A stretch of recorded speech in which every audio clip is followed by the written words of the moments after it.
오늘 오전 시간에도 24편 가지고 말씀을 묵상했었습니다. 그래서 오늘 24편 생각하면서 은혜를 나누려고 합니다. 법궤를 빼앗겼을 때 이스라엘은 아주 비통해졌었습니다. 엘리 제사장 때 전쟁에 나가서 완전히 패가망신했죠. 하나님의 영광이 떠나가게 되고 이스라엘은 굉장한 암흑기였습니다. 그렇지만 여호와 하나님은 스스로 계신 분 그대로 이방 땅에서도 하나님의 하나님 되심을 나타냅니다.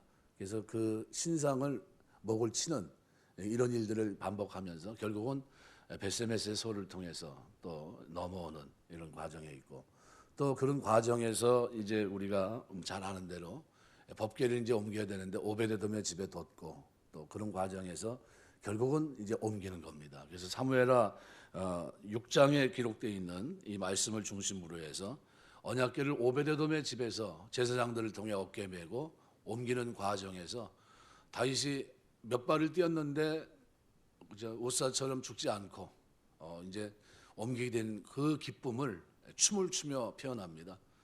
너무 기분이 좋았어요. 그래서 그 즐거움을 성경이 기록하고 있고, 그때 지은 시가 오늘 본문의 내용이라고 생각이 됩니다. 그래서 24편은 다윗의 시면서 하나님 앞에 장막에 법궤가 안치되면서 그가 누렸던 기쁨, 이것을 표현해주고 있고, 그래서 내용상은 형식상은 찬양시지만 그러나 이것이 언제 다 완성됩니까? 만왕의 망이여 만주의 주가 되시는 우리 주님께서 재림하시고 완성되는 메시아의 영원한 이제 오시는 이것과 관계되어 있기 때문에 이것을 또 메시아 예언시로도 분류하기도 하는데 뭐 어떻게 보든 상관은 없다고 생각이 됩니다. 오늘 이 말씀을 통해서 우리가 여호와 하나님은 어떤 분인가, 우리가 제일 잘 알아야 될 건 뭐냐면 그 집 주인입니다. 만물을 지으신 분, 창조주 하나님. 그래서 24편을 시작하는 첫 일성이 뭐냐면 라이흐와 이렇게 되어 있어요. 히브리 말로 라이흐와, 여호와의 것이로다. 모든 게 여호와의 것입니다. 하나님이 없으면 창조되지 않았을 것이고 창조된 모든 것은 하나님에 의한 겁니다. 그래서 라이흐와를 통해서 여호와, 모든 것이 여호와의 것이로다 그러면서 그걸 얘기합니다. 땅과 거기에 충만한 것과 세계와 그 가운데 사는 자들은 다 여호와의 것이로다. 다 모든 것이 삼라만상과 모든 피조 세계에 지음받은 모든 것들이 다 여호와의 것입니다. 그래서 하나님께서 천하의 물을 한 곳에 모으라 하시고 땅이 드러나게 하신 창세기 1장 9절 10절 말씀과 관련된 천지 만물에 대한 하나님의 주권을 선포하는 장면입니다. 그래서 여호와의 소유권을 강조한 다음에 그 다음에 어떻게 소유권이 미치는 범위, 이 범위에 다 포함됩니다. 저와 여러분도 마찬가지고 모두가 다 포함돼요. 우리가 살아가는 동안 선한 청지기로 사시길 주의 이름으로 축원합니다. 하나님이 나에게 맡긴 겁니다. 영원한 게 없고 잠깐 살아가는 동안 하나님이 나에게 맡긴 겁니다. 그거 가지고 뭐 하라고요? 하나님 섬기고 이웃 섬기라고 주신 겁니다. 그래서 그 열심히 섬기다가 주님 앞에 가야 됩니다. 그래서 소유에 대한 바른 인식이 필요합니다. 왜요? 하나님의 것이기 때문에, 하나님이 나에게 어떻게 해요? 맡긴 거기 때문에. 그래서 이 의식이, 청지기 의식이 잘못되면 그릇되이 살아갑니다. 청지기 의식이 바르게 돼야 온전한 겁니다. 그래서 어거스틴은 뭐라고 얘기하냐면 돈주머니가 회개야 하나님 앞에 진정한 회개다. 무슨 얘기냐면 재물관이 바르게 돼야 돼. 재물관. 하나님의 것입니다 라는 표현이에요. 그러니까 모든 게 다 하나님으로 시작됐고 내 것이 내게 아니라 하나님 겁니다. 10의 1을 들으면서도 이거는 이게 전부가 하나님 것이지만 그 가운데 1을 들으면서 어떻게 해요? 나머지 9도 하나님 영광을 위해 살겠습니다 라는 사인이에요. 그 사인입니다. 그래서 그거를 바르게 이해되는데 간혹 어떤 사람들은 구약의 제도가 이제는 끝났기 때문에 이제는 11조는 안 내도 된다 이렇게 얘기하시는 분들이 있더라고요. 그래서 그 사람들은 성경 연구를 조금 더 하시면은 이제 나중에 11조 할 겁니다. 엉뚱한 사람들이 좀 간혹 있어요. 그래서 뭐 이미 벌써 창세기서부터 나온 이걸, 근데 그거를 가지고 그냥 구약의 신약은, 그럼 신약은 더 강화되어 있습니다. 더 강화되어 있어요. 그래서 몸을 드리고 마음을 드리고 물질을 드리는 겁니다. 그러니까 더 강화되어 있죠. 약화되어 있지는 않습니다. 여기 소유의식, 그러니까 소유권에 대한 바른 인식과 바른 원칙이 있어야 됩니다. 땅과 거기 충만한 것과 세계와 그 중에 거하는 자가 다 여호와의 것이다. 라이흐와 하나님의 겁니다. 하나님. 욥기서 41장 11절 보면 하나님은 온 천하에 있는 것이 다 내 것이라 그랬어요. 시편 50편 10절에서 12절에도 보면 산림의 짐승과 천산의 생축이 다 내 것이며 산의 새들도 나의 아는 것이며 들의 짐승도 내 것입니다. 내가 가령 줄여도 내게 이르지 않을 것은 세계와 거기 충만한 것이 내 것입니다. 다 하나님 것이라고 말합니다. 시편 95편 4절 5절 보면 땅의 깊은 곳이 그 위에 있으며 산들의 높은 것도 그의 것이로다. 바다가 그의 것이라 그가 만드셨고 육지도 그의 손이 지으셨도다. 하나님 창조론입니다. 어떤 분이 뭐 진화론 얘기하는데 진화론은 뭐 거의 뭐 종의 기원을 얘기하고는 18세기나 와서 엉뚱하게 뭐 이렇게 얘기하고 그러는데 그건 맞지도 않는 얘기를 합니다. 전혀 그렇지 않습니다. 고린도전서 4장 7절 보면 내게 있는 것 중에 받지 않은 것이 무엇이냐? 내가 받았은즉 어찌하여 받지 아니한 것까지 자랑하느냐? 우리가 근본 소유 하나님께서 모든 것의 소유권입니다. 가지고 계십니다. 그리고 우리에게 맡긴 겁니다. 사용할 수 있도록 허락하신 겁니다. 그래서 여기에 대해서 감사하고 하나님의 뜻에 부합하게 살아가는 것이 맞습니다. 역대상 29장 14절의 이 태도가 우리에게 있어야 됩니다. 나와 나의 백성이 무엇이간데 이처럼 즐거운 마음으로 드릴 힘이 있었나이까. 모든 것이 주께로 말미암아 싸우니 우리가 주의 손으로 받은 것으로 주께 드렸을 뿐이니이다. 고만 가져오라 얘기합니다. 고만 가져와라. 그래서 신앙생활은 자원에서입니다. 자원에서 드리는 거지 억지로 드리는 게 아닙니다. 어느 분이 교회 와서 그러더라고요. 우리는 왜 헌금에 대한 강요를 안 하냐고. 뭐 하면 굉장히 강요를 많이 하는데 여기는 헌금 설교도 안 하고 왜 그러시냐 그래서 아니 헌금 드리고 이런 건 하나님 앞에 자원해서 드리는 겁니다. 그거를 뭐 빚을 지게 해서도 안 되고 다 잘못된 겁니다. 우리 한동안 한 부흥 강사 목사님들이 이렇게 통해서 한국 교회가 많이 흔들렸죠. 그런 행위는 하지 말아야 되는 겁니다. 올바른 행위가 아닙니다. 뭐 작정을 시키고 하는 거는 그게 아닙니다. 자원해서 해야 되는 거지 절대 그건 올바른 게 아닙니다. 하나님 앞에서 여러분 심정의 자원해서 소원 기도를 가지고 이렇게 나가는 거지 그거를 막 그냥 뭐 어떤 목적을 가지고 막 하고 저도 많이 겪어봤거든요. 겪어봤는데 그건 올바른 게 아닙니다. 그렇게 하면 안 돼요. 그래서 2절은 원문에는 본절 서우대 이유를 나타내는 접속사 키로 시작합니다. 그래서 하나님께서 만물의 소유자가 되시는 이유입니다. 이유인데 2절은 뭐라고 표현하냐면 여호와께서 그 터를 바다 위에 세우시며 강들 위에 건설하셨다. 누가 했다고요? 여호와께서. 그러니까 1절도 라이흐와 여호와께 모든 것이 여호와의 것이로다. 2절도 왜? 여호와라는 겁니다. 3절도 뭐예요? 여호와의 산에 오를 자 누구냐. 지금 뭐 법궤를 얘기하면서 법궤가 들어오는데 하나님 스스로 계신 여호와라는 이름이 I am who I am 이라는 뜻이잖아요. 근데 이 나는 스스로 있는 자라고 하는 이 하나님이 자신의 그 법궤를 통해서 어떻게 해요? 존재감을 드러내십니다. 만천에 오직 하나님만 신이라고 하는 것을 드러내시거든요. 그리고 이제 법궤를 옮기는 과정에서 이제 다윗이 경험한 건 뭐냐면 바로 그런 겁니다. 하나님이 소유권자다는 거죠. 그래서 이유를 설명하면서 그 터를 바다 위에 세우셨고 강들 위에 건설하셨다. 이 히브리어 구문에서는 여호와께서라는 것을 앞장 세우고 있거든요. 그러니까 만물의 소유자가 여호와인데 사실은 이 부분을 주격 인칭 대명사라고 하는데 이거를 일반적으로는 어떻게 해요? 생략합니다. 그런데도 불구하고 이걸 사용하면 강조하는 거예요. 여호와가 하셨다는 겁니다. 신들 중에 오직 여호와 한 분만 계셨다는 겁니다. 그러니까 창조주가 바로 여호와 한 분이라는 사실을 강조한 겁니다. 그래서 이 후라는 인칭 대명사를 통해서 하나님만이 창조자이시고 만물에 대한 절대 주권을 가지고 계시다. 그 이유입니다. 왜 우리가 왜 하나님을 경외해야 되느냐? 왜 하나님 앞에 예배해야 되느냐? 하나님이 모든 만물의 주인이시기 때문이라는 거예요. 여호와 그분이 모든 걸 창조하신 분이고 그분이 주인이시기 때문이다. 그러면서 오늘 본문은 뭐라냐면 그러면 그분 앞에 이제 법궤가 들어오면서 그분 앞에 그러면 설 수 있는 사람이 도대체 누구냐? 지난 날에는 하나님 앞에 서 있지 못했죠. 다 도망갔죠. 다 뿔뿔이 죄 때문에 흩어지고 이렇게 됐는데 이제 그 영광이 이스라엘 땅으로 다시 들어오게 되니까 그럼 과연 누가 그 앞에 설 수 있는가? 그래서 3절에 보면 여호와의 산에 오를 자 누구며 그의 거룩한 곳에 설 자가 누구인가? 여호와의 산 거룩한 곳, 동의적 대구 표현입니다. 똑같은 여호와의 산, 이스라엘 성전이 있었던 시온산을 말하고 하나님의 언약궤가 있던 곳입니다. 여호와의 산이라는 것은 공간적인 의미의 어떤 시온산을 가리키는 것만은 아닙니다.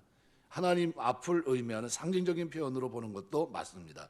그래서 누가 거룩하신 하나님 앞에 나아가 설 수 있을까라는 질문이에요. 여기 이 질문에 대해서 설 수 있는 자는 누굽니까? 5절에 얘기한 대로 하나님께 복을 받고 구원의 하나님께 의를 얻은 자들, 이런 사람이 하나님 앞에 설 수 있다. 그래서 구원의 하나님께 의를 얻었다는 것, 인생에게 있어서 이것보다 더 중요한 것은 없습니다. 왜요? 하나님께 의롭다함을 얻은 자만이 하나님과 화평을 이루고 하나님과 교제할 수 있고, 그로 말미암아 하나님이 허락하시는 복, 구원을 누릴 수 있기 때문이에요. 이건 너무나도 큰 조건입니다. 그러니까 누가 여호와의 산에 오르고 거룩한 곳에 설 수 있을까라는 이 대답을 4절을 통해서 세 가지를 말씀합니다. 손이 깨끗해야 되고, 마음을 청결하고 뜻을 허탄한 데 두지 말아야 되고, 세 번째는 거짓 맹세치 말고. 그래서 앞에 두 번, 그죠? 손이 깨끗하고 마음이 청결하고 뜻을 허탄한 데 두지 않는 것, 이건 누구와 관계된 겁니까? 하나님과 관계된 거예요. 그리고 뒤에 건 뭡니까? 사람과의 인간관계 속에서 갖춰야 될 조건으로 이렇게 얘기를 합니다. 손이 깨끗하다는 것은 외적인 행위를 말합니다. 그러니까 외적인 행위가 성결해야 된다. 마음이 청결하고 뜻을 허탄한 데 두지 말아야 된다. 마음의 뜻이 근본적으로 옳아야 된다는 겁니다. 우리가 예수 믿으면 제일 먼저 바뀌어야 될 것이 뭐냐면 마음이고, 끝까지 지켜야 될 것이 뭡니까? 마음이에요. 무릇 지킬 만한 것보다 더욱 내 마음을 지켜라. 생명의 근원이 이에서 나면이라. 이 마음이 굉장히 중요합니다. 이 마음을 뭐로 지켜야 됩니까? 하나님의 말씀으로 잘 어떻게 해요? 울타리를 치듯이 잘 쳐서 이 마음이 말씀으로 어떻게 해요? 충만해야 됩니다. 그래서 이게 중요합니다. 그래서 뜻을 또 어떻게 해요? 허탄한 데 두지 말아야 됩니다. 허탄하다고 하는 것은 하나님의 진리에 속하지 아니하는 허망한 것들, 거짓된 것을 가리키는 말입니다. 망령되고 허탄한 신화를 버리고, 디모데후서 4장 7절, 또 디모데후서 4장 3절 보면 그 귀를 돌이켜 허탄한 이야기를 쫓는다, 이렇게 표현하고 있거든요. 그러니까 허탄한 이야기는 어떻게 해야 돼요? 버려야 된다는 겁니다. 그러니까 우리가 예수를 믿고 하나님의 자녀가 되고 하나님 백성으로 살아가는 동안 지난 날에는 어떻게 해요? 지난 날에는 짐승이었습니다. 짐승이라는 건 뭐냐 하면 이리같이 살았어요. 세상 사람과 구분이 없고 그들보다 더 악할 수도 있어요. 그런데 지금 그리스도 안으로 돌아오니까 어떻게 됩니까? 죄사함 받고 양이 된 겁니다. 발톱도 뿔도 다 사라졌어요. 인간적인 방법이 다 사라졌고 말씀 앞에 순종하면서 내가 변하는 삶을 살아갑니다. 의 가운데 하나님 앞에 경건하고 사람들 앞에 의를 행하는 사람이 된 겁니다. 그러다 보니까 어떻게 해요? 살아가면서 제일 먼저 바뀌어야 될 게 너무 많은 거예요. 이걸 우리는 성화라고 합니다. 성화. 언제까지요? 두렵고 떨림으로 구원을 이루는 그날까지, 주님이 재림하셔서 이루시는 그날까지 내가 이 일하다가 주님 앞에 서는 겁니다. 얼만큼 변해야 될까요? 밑도 끝도 없어요. 계속 변해야 됩니다. 그래서 여러분 기도하실 때 신의 성품에 참여한 거룩함을 두고 늘 기도하세요. 믿음의 덕을, 덕의 지식을, 지식의 절제를, 절제의 인내를, 인내의 형제우애를, 형제우애 사랑을 공급하는 신의 성품에 참여한 거룩함이 내 삶 속에, 내 인격 속에 자리 잡을 수 있도록, 열매가 될 수 있도록 붙잡아 달라고 늘 기도하셔야 됩니다. 그렇게 돼야 돼요. 그래서 마음도 청결한 자가 복이 있고 마음이 깨끗해야 하나님 앞에 설 수 있다, 이런 의미입니다. 그런데 우리 하나님께서 우리를 이미 어떻게 해요? 그리스도 안에서 우리의 삶을 이렇게 하나님 앞에 나아갈 수 있는 화목제물이 되게 하신 겁니다. 하나님과 이제는 더 이상 문제가 되지 않게 죄 문제를 어떻게 해요? 그리스도의 피로 덮어버리셨어요. 구속하신 겁니다. 피로 값주고 사셨어요. 문제가 되질 않아요. 이제는 어떻게 해요? 이 은혜가 너무 감사해서 그래서 내 삶을 바꿔버리는 겁니다. 이건 하나님께 영광이 되지 않겠다. 그걸 연단받은 지각, 그죠? 생각하면서 자기 스스로 판단하면서 자발적으로 내 몸을 복종시키는 겁니다. 이건 구원받지 못한 자들이 살아가는 삶의 형태인데, 그러면 어떻게 해요? 잘라버리는 겁니다. 이 거룩이에요. 이거는 하나님이 기뻐하시는 일인데, 그러면 어떻게 해요? 유지합니다. 그걸 발전시키고. 그게 거룩입니다. 경건한 삶을 살아가요. 지난날에는 약한 사람을 돌아보지 못했었는데 이제는 예수 믿고 약한 자를 돌아봐요. 고아와 과부와 그 환난 가운데 있는 그들을 돌아보는 사람이 됩니다. 그러면서 전에는 느끼지 못했던 기쁨, 그 엔돌핀, 다이돌핀 같은 게 내 속에서 솟아나와요. 그게 왜요? 하나님 백성이기 때문에, 구원받은 자이기 때문에 그럽니다. 전에는 땀 흘려 노력한 걸 다른 사람이 주는 걸 상상하지도 못했는데 이제는 어떻게 주면서 기뻐합니다. 주면서 너무 감사한 거죠. 왜요? 하나님 백성으로 복음을 위해서 내 삶이 쓰임받는다는 것에 대해서 감사하는 겁니다. 지난 날에는 어떻게 해요? 우리의 삶을 단면으로 딱 잘라보면 어떻게 해요? 부분적으로 이쪽에서는 이렇게 하고 저쪽에서는 저렇게 하고 이중인격, 저쪽에 가면 오중인격도 만나봤고요. 우리 저 선교하시는 분들이 중국 사람들 보고 뭐라냐면 그렇게 얘기합니다. 저 사람들은 얼굴이 몇 개인지 모른다고 얘기해요. 거짓말을 얼마나 잘하는지 모르겠다고 얘기합니다. 그렇게 얘기를 하고 앞에서 얘기하고 고개 끄덕이고 악수하고 헤어지고 그 다음에 만나면 전혀 천연덕스럽게 얘기한대요. 한두 사람도 아니고 내가 언제 그 얘기했냐고 그러는데 그러니까 선교사들이 가가지고 너무 그 상처를 많이 받아서 중국 선교하고 나온 사람들은 뭐라고 그러냐면 대부분 그럽니다. 약속은 절대 하지 말라고, 믿을 수 없다고, 와야 오는 거지 경험해 보면 아주 믿을 수 없는 사람이라는 걸 체감하게 될 거라고.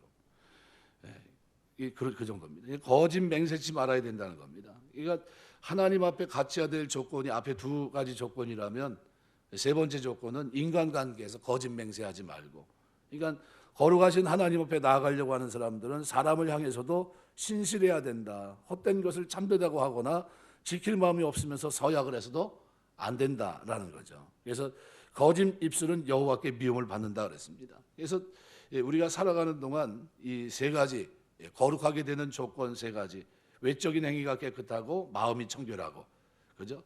허탄한데 뜻을 두지 않고 거짓 맹세치 않는 것, 바로 이걸 이제 하나님 백성들, 이제 법궤가 돌아오면 과연 누가 그 하나님 앞에 와서 예배하고 섬길 수 있느냐라는 얘기죠. 바로 이런 사람이 하나님 앞에 가서 예배하고 섬길 수 있는 거 아니냐. 이 다윗이 바로 그 얘기를 하고 있는 겁니다. 우리가 이렇게 살아가게 된 게 너무나 감사하죠. 고린도후서 7장 1절에 보면 그런즉 사랑하는 자들아 이 약속을 가진 우리가 하나님을 두려워하는 가운데서 거룩함을 온전히 이루어 육과 영의 온갖 더러운 것에서 자신을 깨끗게 하자. 이 끊임없이 나를 어떻게 해요? 개혁해 나가는 겁니다. 신앙생활은 나를 계속해서 어떻게 변화시키는 거예요. 본질적인 변화가 됐기 때문에 그 다음서부터 하나하나 부분적인 작업을 해가는 겁니다. 그래서 그 작업을 잘해야 됩니다. 그래서 그렇게 할 만한 자격이 여기 보면 5절에 보면 저는 여호와께 복을 받고 구원의 하나님께 의를 얻으리니 이렇게 표현합니다. 그러니까 그는 하나님께 복을 받고 구원의 하나님께 의를 얻으니 이는 여호와를 찾는 족속이요 야곱의 하나님의 얼굴을 구하는 자다. 그러니까 여호와의 산에 설 수 있는 자격 조건을 갖춘 자가 누구냐는 거죠. 여호와께 복을 받고 구원의 하나님께 의를 얻은 사람이다. 손이 깨끗하고 마음이 청결하고 뜻을 허탄한 데 두지 않고 거짓 맹세치 않는 자들, 그러니까 여호와의 산에 오를 수 있는 자격 조건을 가진 자가 여호와께 복을 받고 또 구원의 하나님께 의를 얻는다, 이런 표현입니다. 그런데 여기 하나님으로부터 의롭다함을 받은 자가 구원을 얻는다고 그랬습니다. 여기 성경에서 인간이 구원을 얻을 수 있는 유일한 조건으로 제시된 것은 예수 그리스도를 믿는 믿음 외에는 없습니다. 그러니까 예수 그리스도를 믿는 겁니다. 근데 문제는 인간 스스로는 예수 그리스도를 믿고 하나님께 의롭다함을 얻을 수 없다는 데 있습니다. 인간은 오직 하나님의 강권적인 역사를 통해서만 예수 그리스도를 믿고 그로 인해서 의롭다함을 얻을 수 있습니다. 그런 이유로 인간이 의롭다함을 받는 것은 오직 하나님의 은혜로 인한 겁니다. 그래서 너희가 그 은혜로 믿음으로 말미암아 구원을 얻었나니 이것이 너희에게서 난 것이 아니요 하나님의 선물이라. 자랑치 못하게 아무 육체도 자랑할 수 없어요. 이 은혜로 믿음으로 구원받은 겁니다. 그러니까 이제는 우리가 하나님과 어떤 관계가 됐습니까? 화평을 누리는 관계가 된 겁니다. 그리스도의 피로, 화목제물이 되신 그리스도의 피로 하나님과 하나가 된 겁니다. 한 신탁에 둘러앉아서 같이 식사하는 그런 관계가 된, 아버지와 아들의 관계. 구약은 나는 저희 하나님, 너희는 나의 백성이라면, 신약은 뭡니까? 나는 너희 아버지, 너희는 나의 아들이에요. 그런 관계가 됐습니다. 그러니까 하나님 앞에 나아가는데 뭘 그리스도의 의를 전가해 있고, 우리가 하나님 앞에서 그 의로운 백성으로 구원받은 조건을 가지고 하나님 앞에 나갑니다. 그래서 이 조건은 우리가 이제 살아가면서 신앙생활하면서 이게 얼마나 큰 은혜인가 하는 것을 우리가 잊지 마셔야 됩니다. 매 순간 우리가 평생을 살면서도 마지막 순간에도 잊지 말아야 될 것이 뭐냐면 이게 다 은혜였다는 거죠. 전체가 다 은혜.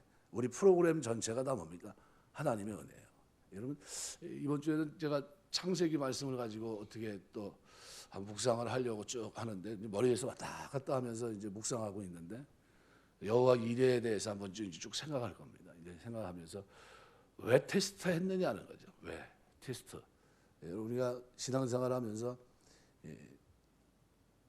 제자들에게 언제쯤 물어봅니까? 너희는 나를 누구라 하느냐? 테스트거든요.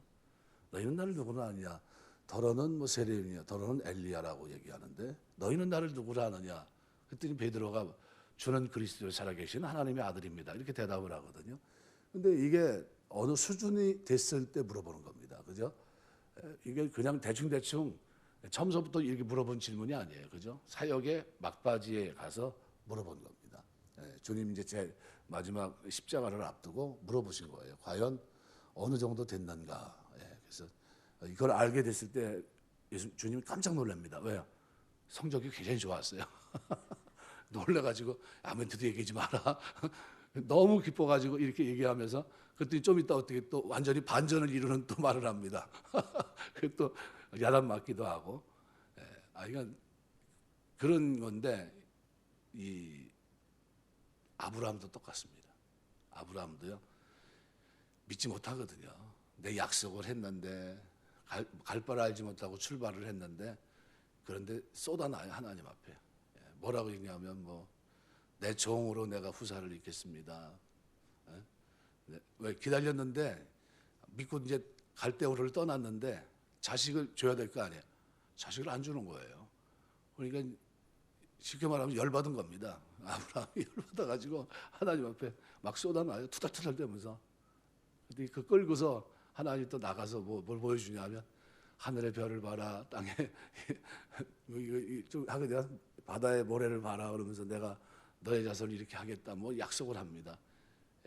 그랬더니 하나님 뭐 계속 보여줘요. 앞으로 이건 너의 후손을 어떻게 이렇게 할 것이고 하면서 쭉 이렇게 보여주거든요. 이제 설명하고 그랬는데 그럼 믿었을까요? 그럼 창세기 15장에서 믿었어야 되는데 못 믿어요. 그래서 어떻게 합니까? 17장에 가면 또 엉뚱한 짓 합니다. 이스마엘을 낳아요. 결국 어떻게 해야 됩니까? 18장에 가서 이제 뭐 결국 이제 아브라함이 하나님과 기도하게 되고 그러면서 이제 점차 어떻게 신앙이 깊어집니다. 소돔성을 때문에 조카로 때문에 하나님 앞에 기도하는 사람이 되고 그러는 과정에서 서서히 어떻게 믿음이 달라져요. 뭐가 달라지냐면 하나님이 약속한 바 400년 후에 너희가 이제 종살이가 끝나면 내가 이 땅에서 능력으로 너희를 끌어낼 거다라는 게 사실상 믿어지기가 쉽지 않거든요. 그런데 자식을 낳으면서 어떻게 될까요? 믿어집니다. 믿어지고 그 자식을 낳았으면 이제 그게 이루어지겠다는 확신이 있을 거 아니에요. 근데 그때 하나님 시험을 합니다. 가서 그 자식을 번제로 드리라는 거예요. 지금 요 상황까지는 믿을만 했거든요. 근데 그 다음 상황이 뭐예요? 자식을 달라는 거예요, 번제로. 그게 여호와 이레에 관계된 단어거든요. 근데 주기가 쉬워요, 그래요. 이게 어떻게 얻은 아들입니까? 그리고 지금은 어떤 상태예요? 자기가 아들로 삼았던 이스마엘도 떠난 상태입니다. 그럼 만일 이 아들이 죽으면 어떻게 될까요? 자식이 없는 거예요. 다시 원점으로 돌아가는 겁니다. 근데 그걸 시험하시는 거예요. 그 시험을 왜 했을까요? 할 만한 거, 진짜 내가 약속을 믿는지 안 믿는지를 보려고 한 겁니다. 그래서 그 시험이 끝나면서 뭐라고 얘기합니까? 내가 이제야 내가 하나님 경외하는 줄 내가 이제 알았다. 그리고 그 다음으로는 아브라함에게 시험이 없어요. 살아가는 동안. 이거 시험하신 이유가 뭡니까? 그 약속을 진짜 믿는지 안 믿는지, 하나님 신뢰하는지 안 하는지 그걸 확인했던 겁니다. 그래서 이 모습을 우리가 잊지 마셔야 됩니다. 신앙생활하면서 하나님이 저와 여러분의 신앙이 어떻게 되길 원하실까요? 잘하길 원하세요. 욥이 하나님께서 인정하실 때 어느 정도의 사람으로 봤습니까? 욥을 저 사람은 틀림없을 거다. 나를 신뢰하고 신실하게 하나님 앞에 살 거다. 아무리 환난이 닥쳐도 변함없을 거다. 그렇게 보셨어요. 근데 그렇게 삽니까? 안 삽니까? 그대로 살아가요. 그 모습을 그대로 보여주고 사단이 그냥 별짓을 다 했는데 어떻게 됩니까? 그래도 흔들림이 없어요. 왜요? 시험할 만하니까 한 거예요. 그런 시험을 저한테 하면 어떻게 될까요? 금방 나가 떨어집니다. 저는.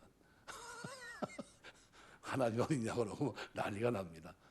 근데 욥은 받을 그만한 자격이 되니까, 그 능력이 되니까. 시험을요, 하나님은 아무한테 시험합니까? 시험하지 않아요.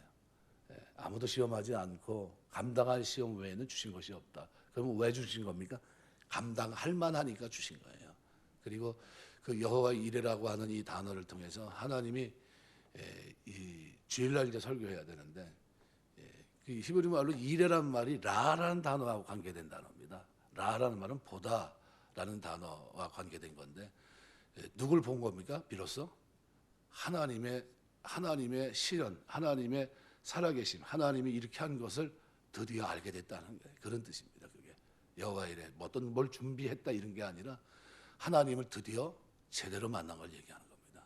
드디어 내가 하나님 만났구나. 하나님이 비로소 어떻게 네가 내 약속을 믿는 자가 됐구나라는 그런 개념입니다.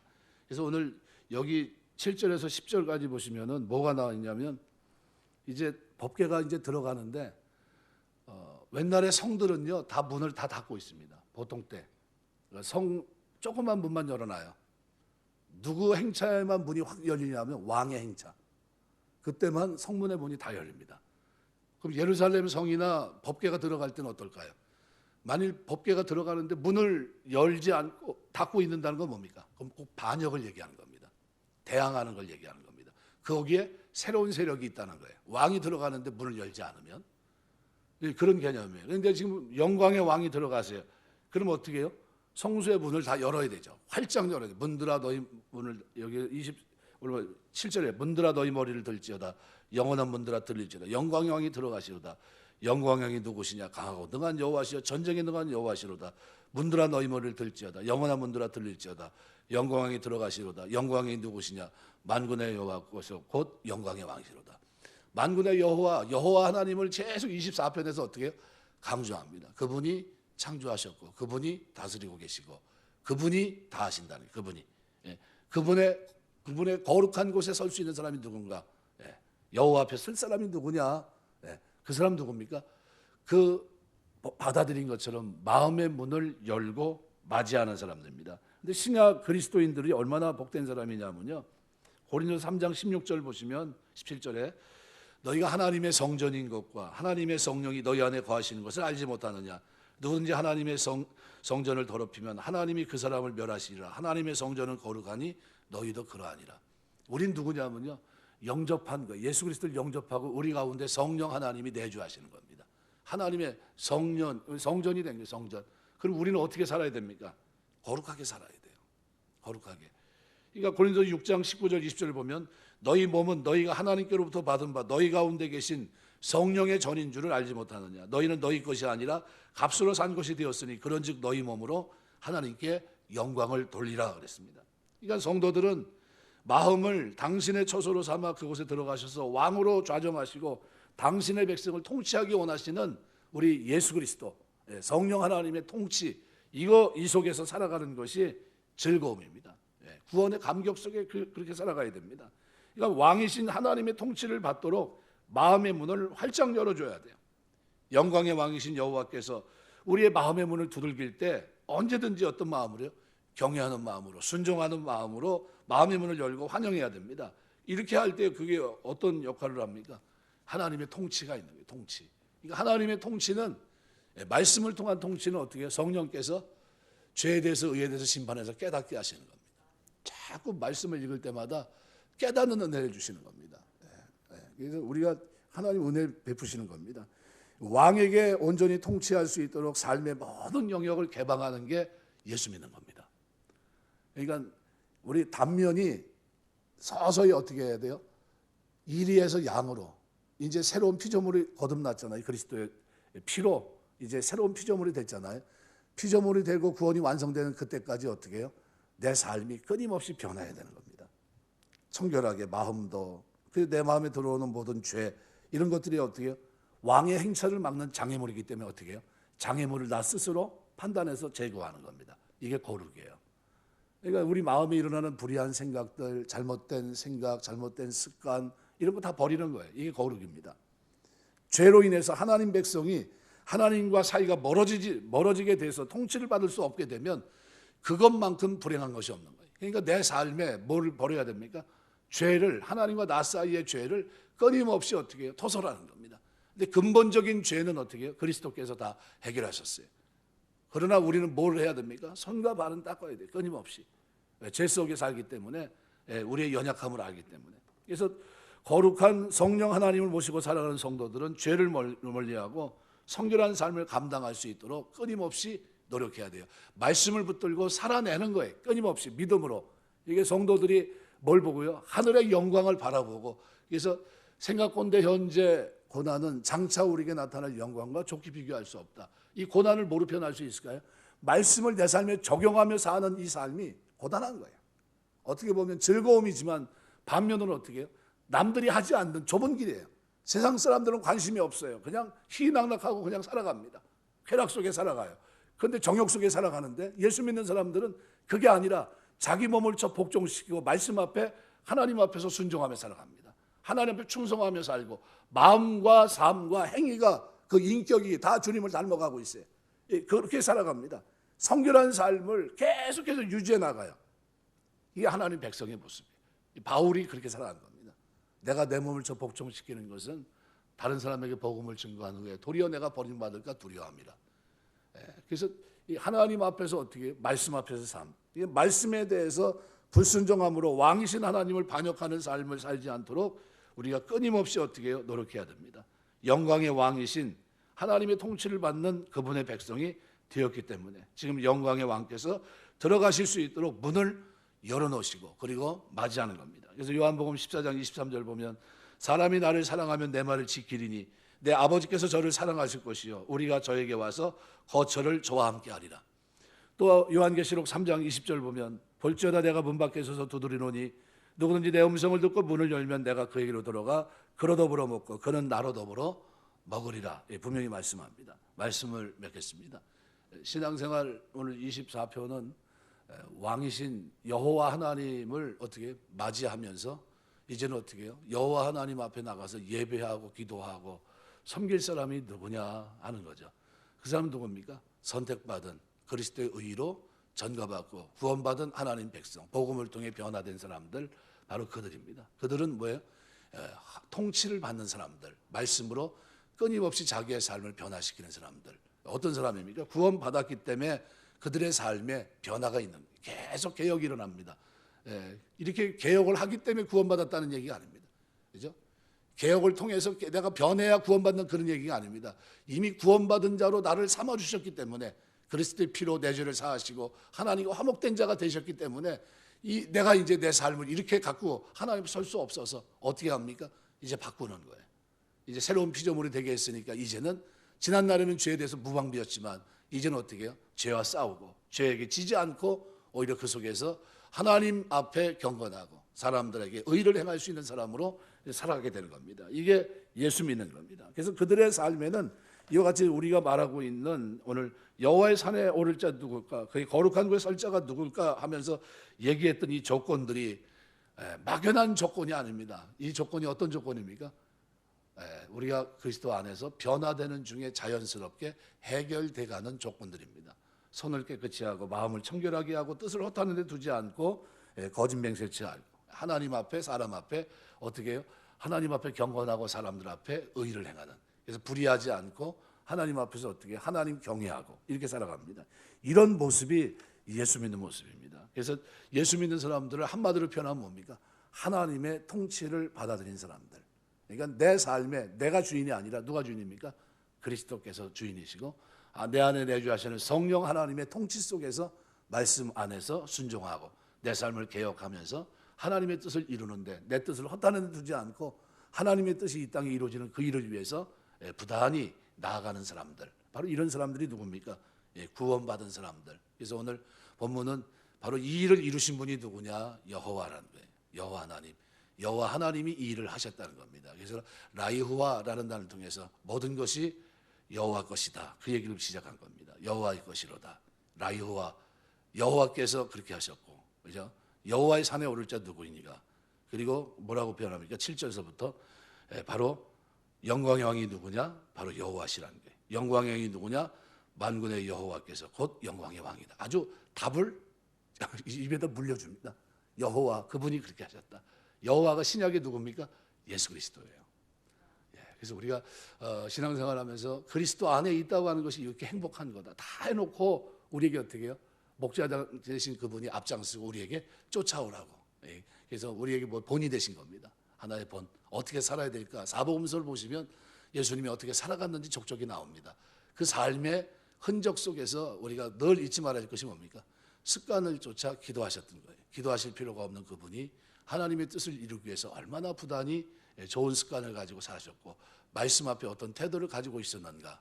늘 순종입니다. 자기 몸을 복종시키며 나아갔던 예수님의 모습, 이 모습이 오늘 우리의 모습이 되어야 됩니다. 우리가 주님 앞에 서는 그날까지 저와 여러분이 성령 하나님의 인도하심 속에서 날마다 우리가 말씀 속에 개혁되고 변화되고 새로워지고, 그래서 하루하루가 어떻게 해요? 하나님 주시는 그 한날 속에서 하나님 백성답게 의의 길을 걷고 하나님 앞에 경건하게 사는 그 즐거움이 저와 여러분의 생애 속에 넘치게 되시길 주의 이름으로 축원합니다. 기도하겠습니다.